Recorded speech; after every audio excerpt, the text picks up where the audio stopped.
മിമിക്രിയെ കുറിച്ച് എനിക്ക് പറയാൻ എനിക്ക് ഇതില്ല. കാരണം ഞാൻ മിമിക്രി ചെയ്തിട്ടില്ല, എനിക്ക് മിമിക്രി ചെയ്യാൻ അറിഞ്ഞൂടാ. ഒരു പ്രത്യേക ഒരു കഴിവ് തന്നെയാണ്. അപ്പോൾ നസീർക്കൊക്കെ ചെയ്യണ കണ്ടു കഴിഞ്ഞാൽ ഞാൻ പലപ്പോഴും ഇരുന്ന് നസീർക്ക് സുധാകരനൊക്കെ ചെയ്യുമ്പോൾ ഞാൻ ഇരുന്ന് ഇങ്ങനെ അവരൊക്കെ സംസാരിക്കുമ്പോൾ ഞാൻ ചോദിക്കും ഒന്ന് പറയാമോ പ്ലീസ്, എന്നിട്ട് ഞാൻ കാല് പിടിച്ചാൽ പറയിക്കും. അതൊരു പ്രത്യേക കഴിവാണ്. ദൈവമായിട്ട് കൊടുക്കുന്ന ഒരു അനുഗ്രഹം, പാടാൻ കൊടുക്കുന്ന അനുഗ്രഹം പോലെ തന്നെ ഒരു അനുഗ്രഹമായിട്ടാണ് ഞാൻ കണ്ടേക്കണം മിമിക്രി. പക്ഷേ മിമിക്രി ഇപ്പോൾ അമ്പിളിച്ചേട്ടൻ ചെയ്ത ക്യാരക്ടർ വേറെ ആ ഒരു പോസ്റ്റിൽ വേറെ ആൾ ചെയ്ത് കഴിയുമ്പോൾ അമ്പിളിച്ചേട്ടൻ അനുകരിച്ച് പോകുന്ന ചില സംഭവങ്ങളൊക്കെ വന്നിട്ടുണ്ട്. അത് നാച്ചുറലായിട്ട് എനിക്ക് ഫീൽ ചെയ്തിട്ടുള്ളൂ. പക്ഷേ അത് എന്തായാലും ഓരോരുത്തർക്കും ഓരോ പോർഷൻ ഉണ്ട് സിനിമയിൽ. അത് മാത്രമേ നമുക്ക് പ്ലേ ചെയ്യാൻ പറ്റുള്ളൂ. അത് അങ്ങനെയാണ് ഇന്നേ വരെ തെളിഞ്ഞിട്ടുള്ളത്. ഇനി അങ്ങനെ തന്നെ ആയിരിക്കും എന്നുള്ള വിശ്വാസമാണ് എനിക്ക് ഞാൻ പലപ്പോഴും പറഞ്ഞിട്ടുണ്ട് കാര്യം. അത് എനിക്കങ്ങനെ ഇതുവരെ ഫീൽ ചെയ്തിട്ടില്ല. പുതിയ ഡയറക്ടേഴ്സും പുതിയ ക്രൂവും വന്നു കഴിയുമ്പോൾ അവരെ ന്യൂ ജനറേഷൻ എന്നൊരു പേരിട്ട് വിളിക്കുന്നത് അത്രേ എനിക്ക് ഫീൽ ചെയ്തിട്ടുള്ളൂ. പക്ഷേ പുതിയ ചിന്തകൾ, പുതിയ രീതികൾ, കാര്യങ്ങൾ വരുമ്പോൾ എല്ലാത്തിനെയും ന്യൂ എന്നൊരു വാക്ക് അതിനകത്ത് കൂട്ടി വയ്പ്പിച്ച് അങ്ങ് പോയെന്ന് മാത്രമേ ഉള്ളൂ. അല്ലാണ്ട് എനിക്ക് പ്രത്യേകിച്ചൊന്നും തോന്നിയിട്ടില്ല. ഇനിയിപ്പോൾ അടുത്ത് വരുമ്പോൾ അവർ ന്യൂ ജനറേഷൻ എന്ന് ഉറപ്പായിട്ടും വിളിക്കുള്ളൂ. ഇല്ല, നല്ല സിനിമകൾ എന്തോരം ഇറങ്ങുന്നുണ്ട്, എത്ര നല്ല സിനിമ. പക്ഷേ ഞാൻ കണ്ടെടുത്തോളം പുറത്തുള്ള സിനിമകൾ നമ്മൾ മലയാളീകരിച്ച് ചെയ്യുമ്പോൾ അതിൻ്റേതായ ഭംഗിയിൽ ചെയ്ത് എടുക്കുന്ന ഡയറക്ടേഴ്സാണ് നമ്മുടെ ഉള്ളത്. അത് മോശപ്പെടുത്തി ഇതുവരെ കളഞ്ഞിട്ടുണ്ടെന്ന് എനിക്ക് തോന്നിയിട്ടില്ല. അപ്പം ഒരു സിനിമ ഞാൻ കണ്ടാൽ മാത്രം പോരാ, അത് മറ്റുള്ളവരെ കാണിച്ചു കൊടുക്കുമ്പോഴാണ് അതിൻ്റെ ഒരു എനിക്ക് കിട്ടാറ്.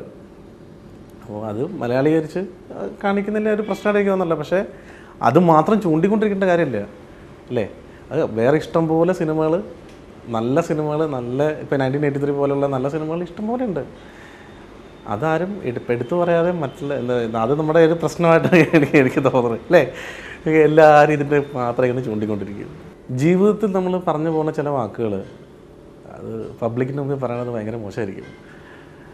അതാണ് എനിക്ക് പക്ഷേ സിനിമയിൽ അത് പച്ചയായിട്ട് പറഞ്ഞു പോകുന്നു എന്നുള്ള ഒരു സംഭവമാണ്. അത് എടുക്കുന്ന സെൻസിലെടുക്കാം, എങ്ങനെ വേണേലും. അല്ല, ഇപ്പോൾ മോനായിക്കകത്ത് അതുപോലെ തന്നെ ദൂരം എന്ന പടത്തിലൊക്കെ എനിക്ക് പറയേണ്ടി വന്നിട്ടുണ്ട്. അപ്പോൾ അത് ചില സിറ്റുവേഷനിൽ നമ്മൾ ഫ്രണ്ട്സ് തമ്മിൽ സംസാരിക്കുമ്പോൾ എങ്ങനെയാണോ നമ്മൾ പോവുക ആ ഒരു ലെവലിൽ നിന്നിട്ട് ആ സംസാരം വരും. അതിപ്പോൾ പച്ചയായിട്ട് പറഞ്ഞു തുടങ്ങി. ഇപ്പോൾ നമ്മളിപ്പോൾ പുറത്തൊക്കെ പറയുന്ന ചില വാക്കുകൾ അത് വളരെ കുഞ്ഞു പിള്ളേർ വരെ കോമൺ ആയിട്ട് പറഞ്ഞുകൊണ്ട് ഒരു വാക്കുണ്ട്. അത് ആർക്കും ഒരു തെറ്റായിട്ട് അവിടെ അവർക്ക് ഫീൽ ചെയ്യാറില്ല. ആ ഒരു കൾച്ചർ ചിലപ്പോൾ നമ്മളിങ്ങോട്ട് കോപ്പി ചെയ്ത് പതുക്കെ വന്നുകൊണ്ടിരിക്കുകയെന്ന് എനിക്ക് തോന്നുന്നത്.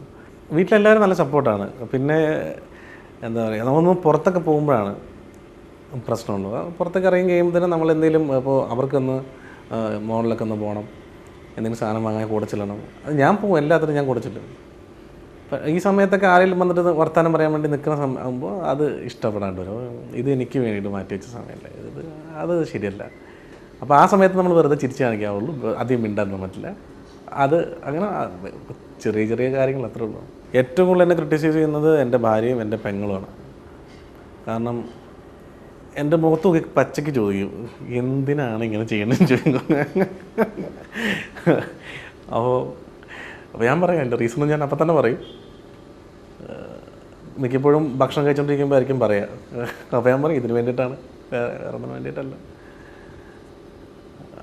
അവരാണ് എന്നെ ഏറ്റവും കൂടുതൽ ക്രിട്ടിസൈസ് ചെയ്ത് എൻ്റെ അടുത്ത് പറയും, ഇന്ന സിനിമകൾ ചെയ്യല്ലേ, ഇങ്ങനെയുള്ള കാര്യങ്ങൾ ചെയ്യുന്നത്. പിന്നെ ഭാര്യയ്ക്ക് പ്രത്യേകം ഞാൻ കോമഡി ക്യാരക്ടേഴ്സ് ചെയ്യുന്നതിനോട് പ്രത്യേക താല്പര്യമില്ല. അവൾ ആ ഒരു ലൈൻ വിട്, മതി, കുറച്ചായി കോമഡി ചെയ്തുകൊണ്ടിരിക്കും, ഇനി ഇതൊന്നും മാറ്റി പിടിച്ച് വേറെ എന്തെങ്കിലും ക്യാരക്ടർ, നല്ല ക്യാരക്ടർ റോളുകളൊക്കെ ചെയ്യണം. അപ്പോൾ അതിന് വേണ്ടിയിട്ടുള്ള വെയിറ്റിംഗാണ് ഇപ്പോൾ ശരിക്കും പറഞ്ഞാൽ. ഞാൻ ചെയ്ത സിനിമകളിൽ എനിക്ക് ഭയങ്കര ഇഷ്ടപ്പെട്ട സിനിമ പാതിരാമണൽ എന്ന സിനിമ.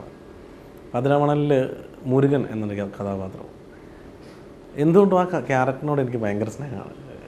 കാരണം ഒരു നല്ലൊരു, എൻ്റെ അടുത്ത് പലരും പറയുകയും ചെയ്തിട്ടുണ്ട് ആ ക്യാരക്ടർ നല്ല. അതുപോലെ തന്നെ വേനലൊടുങ്ങാതെ എന്നിട്ടൊരു സിനിമ ചെയ്തു. അതിനകത്തൊരു ക്യാരക്ടർ, അതിന് സെൻട്രൽ ക്യാരക്ടർ പോലെ പോകുന്ന ഒരു ക്യാരക്ടറാണ്. പക്ഷേ ആ ക്യാരക്ടർ, ഈ രണ്ട് ക്യാരക്ടേഴ്സ് എനിക്ക് ഭയങ്കര ഇഷ്ടമാണ്. കാരണം ക്യാരക്ടർ റോളുകൾ ചെയ്യുമ്പോൾ കിട്ടുന്നൊരു സുഖവും കോമഡി റോളുകൾ ചെയ്തിട്ട് കിട്ടുന്ന അംഗീകാരവും രണ്ടും ഭയങ്കര വ്യത്യാസമാണ്. നമ്മൾ വിളിക്കുന്ന ആളുകളുടെ, എനിക്ക് അങ്ങനെ ഏത് ക്യാരക്ടർ ഞാൻ ചെയ്യാൻ റെഡിയാണ്. പക്ഷേ കുറച്ച് എന്താ പറയുക, നല്ലൊരു ക്യാരക്ടർ കിട്ടിയാൽ, ഇതിപ്പോൾ ഒരു പുതിയൊരാൾ എന്നുള്ളതൊന്നും എനിക്കത് പ്രശ്നമില്ല. ഞാൻ ചെയ്തിരിക്കുന്ന ഭൂരിഭാഗം പുതിയ ആൾക്കാർ തന്നെ പടങ്ങളാണ്. എനിക്ക് വലിയ ഡയറക്ടേഴ്സിൻ്റെ പടങ്ങളൊന്നും അധികം ഞാൻ ചെയ്തിട്ടില്ല. ഒന്ന് അൻവർക്ക, ജോണി സാറ്, പിന്നെ അതുപോലെ വിനീതേട്ടൻ, അങ്ങനെയുള്ള കുറച്ച് ആൾക്കാരുടെ പടങ്ങൾ മാത്രമേ അയച്ചുള്ളൂ, ബി ചേട്ടൻ. പക്ഷേ എനിക്കങ്ങനെ ഒരു പ്രത്യേകത എനിക്ക് ഫീൽ ചെയ്യില്ല. മോനായി എങ്ങനെയാണായി എന്നുള്ള പടം ശരിക്കും അജുവാണ് ആ പടത്തിൻ്റെ ഹീറോ. അജുവാണ് മോനായി. ഹരിയുണ്ട് മലർവാടിയിൽ തന്നെ.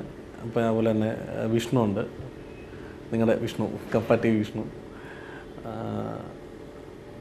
എല്ലാവരുടെ കൂടി ഞങ്ങൾ ശരിക്കും പറയാം ഒരു മാസം ഞങ്ങൾ ശരിക്കും എൻജോയ് ചെയ്ത ഒരു സിനിമയായിരുന്നു അത്. അത് വെറുതെ പറയണതല്ല. രാവിലെ എഴുന്നേറ്റ് കഴിയുമ്പോഴത്തേനും ഞങ്ങളെ ഡയറക്ടർ വിളിച്ചിട്ട് പറയും, അതേ ഭാഗത്ത് നിങ്ങൾ കഴിച്ചോ, ഭക്ഷണം കഴിച്ചോ. ഞങ്ങൾക്കൊരു ഫ്ലാറ്റ് എടുത്ത് തന്നിട്ട്, അപ്പോൾ ഞങ്ങൾ പറഞ്ഞു ഞങ്ങൾക്ക് ഫ്ലാറ്റ് മതി, ഞങ്ങളവിടെ ഞങ്ങളവിടെ താമസിച്ചോളാം, ഞങ്ങൾക്ക് ഭക്ഷണമൊക്കെ അവിടെ തന്നെ ഞങ്ങൾ കുക്ക് ചെയ്തോളാം, അവിടെ റെഡിയാക്കിക്കോളാം.